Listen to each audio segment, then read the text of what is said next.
Hi എല്ലാവർക്കും Preethasammus food കോളിലോട്ട് സ്വാഗതം. ഇന്ന് ഞാൻ നിങ്ങൾക്കായി ഉണ്ടാക്കാൻ പോകുന്നത് ഒരു ഓണസദ്യക്കൊന്നും ഒഴിവാക്കാൻ പറ്റാത്ത വിഭവമായിട്ടാണ് വടകപ്പുളിയൻ അച്ചാറാണ്. ഇതിനാവശ്യമുള്ള ഇൻഗ്രീഡിയൻസ് എന്തൊക്കെയാണ് നമുക്ക് നോക്കാം. ഞാനിവിടെ മീഡിയം സൈസ് വടകപ്പുളിയൻ നാരങ്ങയാണ് എടുത്തിരിക്കുന്നത്. എനിക്ക് കടയിൽ നിന്ന് വലിയ നാരങ്ങ കിട്ടിയില്ല, അതുകൊണ്ട് എനിക്ക് മീഡിയം സൈസ് നാരങ്ങ കിട്ടിയത്. അതുകൊണ്ട് ഞാൻ 2 മീഡിയം സൈസാണ് എടുത്തിരിക്കുന്നത്. വലിയ നാരങ്ങയാണെങ്കിൽ ഒരു നാരങ്ങ മതിയാകും. അടുത്ത് ഞാൻ എടുത്തിരിക്കുന്നത് വെളുത്തുള്ളിയാണ്. ഞാൻ 3 വെളുത്തുള്ളിയാണ് എടുത്തിരിക്കുന്നത്. അതിൻ്റെ തൊലിയൊക്കെ കളഞ്ഞിട്ടാണ് ഞാൻ എടുത്തിരിക്കുന്നത്. 2 ചെറിയ ഇഞ്ചിയാണ് എടുത്തിരിക്കുന്നത്. അത് ഞാൻ ചെറിയ പീസാക്കി അരിഞ്ഞിട്ടുണ്ട്.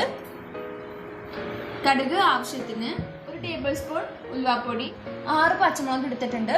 എരിവ് കൂടുതൽ ആവശ്യമുള്ളവർക്ക് കൂടുതൽ പച്ചമുളക് എടുക്കാം. ഉപ്പ് ആവശ്യത്തിന്, 1 തണ്ട് വേപ്പില, വിനാഗിരി ആവശ്യത്തിന്, കായപ്പൊടി, നല്ലെണ്ണ. ഇനി നമുക്ക് പാചകത്തിലോട്ട് കിടക്കാം. ഞാൻ നല്ലോണം ചൂടായ വെള്ളത്തിലോട്ട് നമ്മുടെ നാരങ്ങ ഇട്ട് കൊടുക്കണേണ്. ഇനി നമുക്ക് 10 മിനിറ്റ് വെയിറ്റ് ചെയ്യാം. 10 മിനിറ്റ് കഴിഞ്ഞിട്ടുണ്ട്. ഇനി നമുക്കിത് ചെറിയ പീസായിട്ട് അരിയാം. നാരങ്ങയുടെ 2 സൈഡ് മുറിച്ച് മാറ്റാം.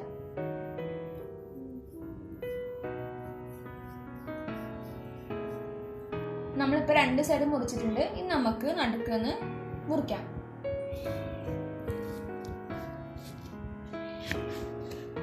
നമ്മൾ മുറിച്ച് വെച്ചിട്ടുണ്ട്. ഇതിന്റെ പകുതിയും കൂടി മുറിക്കാം. നടുക്കത്തെ ഈ ഭാഗം നമ്മൾ മുറിക്കണം, അല്ലെങ്കിൽ കഴിക്കും. ഇവിടെ കുരു മൊത്തം കളയണം, അല്ലെങ്കിൽ കയ്പ്പ് രുചി ഉണ്ടാവും.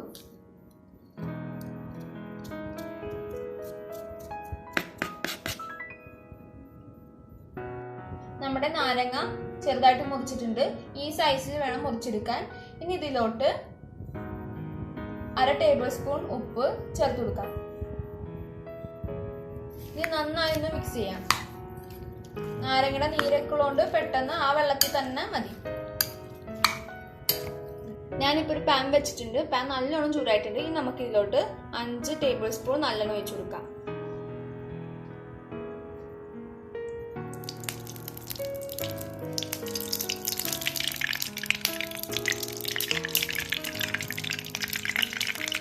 അഞ്ച് ടേബിൾ സ്പൂൺ ഒഴിച്ച് കഴിഞ്ഞിട്ടുണ്ട്. ഇത് നല്ലോണം ചൂടായി വന്ന ശേഷം നമുക്ക് കടുകിടാം.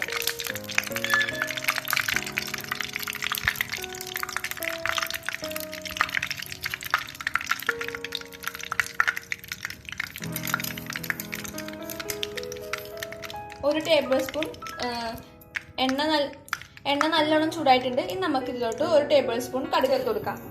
കടുക് നല്ലോണം പൊട്ടിയിട്ടുണ്ട്. ഇനി നമുക്കിതിലോട്ട് വെളുത്തുള്ളി ചേർത്ത് കൊടുക്കാം.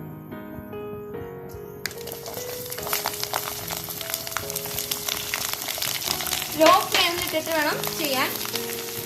ഇനി നമുക്ക് ഇതിലോട്ട് വേപ്പില ചേർത്ത് കൊടുക്കാം. നന്നായി ഇളക്കി കൊടുക്കണം.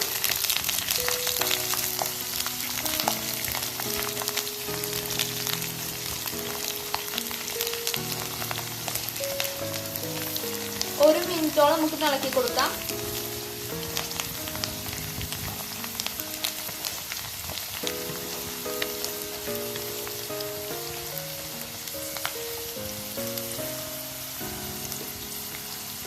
വെളുത്തുള്ളി ഒരു മഞ്ഞ കളർ ആവണ വരെ മതി. ഇനി നമുക്ക് ഇതിലോട്ട് പച്ചമുളക് ചേർത്ത് കൊടുക്കാം.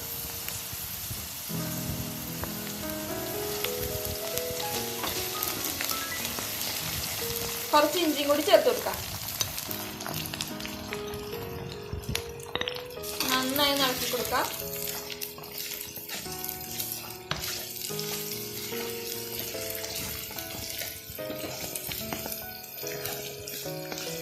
ഇനി വെളുത്തുള്ളി ഒന്ന് മൂത്ത ശേഷം നമുക്ക് ഇതിലോട്ട് നാരങ്ങ ചേർത്ത് കൊടുക്കാം.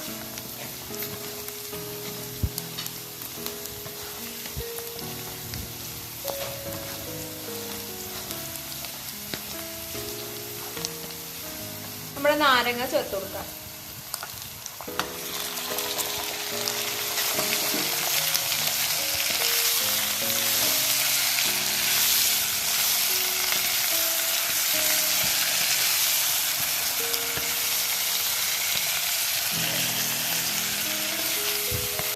നാരങ്ങ ഇട്ടപ്പോൾ തന്നെ നല്ലൊരു സ്മെല്ല് വന്നിട്ടുണ്ട്. ഇനി നമുക്ക് ഇതിലോട്ട് 1/2 കപ്പ് വിനാഗിരി ഒഴിച്ചെടുക്കാം.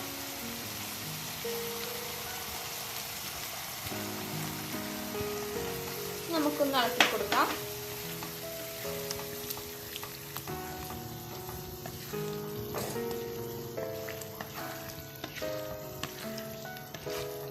ഒരു മിനിറ്റ് തിളപ്പിച്ചെടുക്കാം.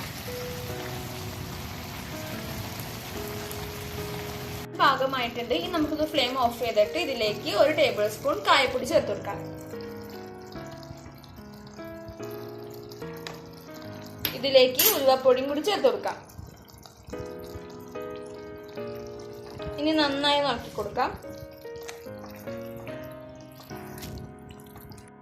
നമ്മുടെ വടകംപുളിയൻ അച്ചാർ ഇവിടെ റെഡി ആയിട്ടുണ്ട്. ഇനി നമുക്ക് ഇതിലോട്ട് കുറച്ച് പഞ്ചസാര ഇതിലോട്ട് ചേർത്ത് കൊടുക്കാം. ഇതൊരു ഓപ്ഷണലാണ്, വേണമെങ്കിൽ ചേർത്ത് കൊടുത്താൽ മതി. ടേസ്റ്റ് ഒന്ന് ബാലൻസ് ആവാൻ വേണ്ടി മാത്രമാണ് ഞാൻ ഇതിട്ട് കൊടുക്കുന്നത്. നന്നായി ഇളക്കി കൊടുക്കാം. വടകപ്പുളിയൻ അച്ചാർ ഇരിക്കും തോറും സ്വാദ് കൂടി വരുള്ളൂ. നമ്മുടെ വടകപ്പുളിയൻ അച്ചാർ റെഡി ആയിട്ടുണ്ട്. നമുക്കിതൊന്ന് വേറെ പാത്രത്തിലോട്ട് മാറ്റാം. നമ്മുടെ വടകപ്പുളിയൻ അച്ചാർ ഇവിടെ റെഡി ആയിട്ടുണ്ട്. എല്ലാവരും ഈ ഓണത്തിന് ട്രൈ ചെയ്ത് നോക്കണം. ഈ വീഡിയോ നിങ്ങൾക്ക് ഇഷ്ടപ്പെട്ടിട്ടുണ്ടെങ്കിൽ സബ്സ്ക്രൈബ് ചെയ്യണം, ഷെയർ ചെയ്യണം, അതിനോടൊപ്പം തന്നെ കമൻറ്റും ചെയ്യണം. അടുത്തൊരു നല്ല വിഭവമായി അടുത്ത ദിവസം കാണാം. ബൈ.